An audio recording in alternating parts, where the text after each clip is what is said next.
ঢের তেরিকা, সব কলিজা ফেলে দেবো, একটাও রাখবো না। ভাইয়া তুই এই কলিজাগুলো ফেলে দিলি কেন?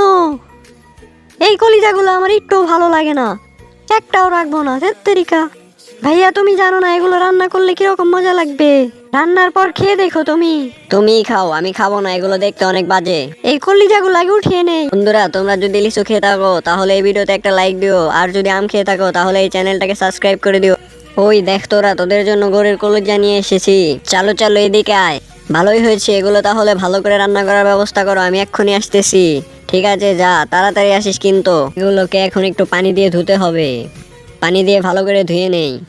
অনেক দিন পর গরুর কলিজা রান্না করব, আর অনেক মজা করেই খাবো আমরা। এর জন্য সব ধরনের মশলা দিয়ে দিলাম এখানে, ভালো করে মিক্স করে নিলাম। এরপর এগুলোকে গরম কয়লার মধ্যে দিয়ে ভালো করে তারপর রান্নাটি শেষ করে নিলাম। তো এগুলো কেমন হয়েছে? এগুলো খেতে তো অনেক স্বাদ হয়েছে, দাঁড়া আমি একটা খেয়ে দেখি তাহলে। হুম।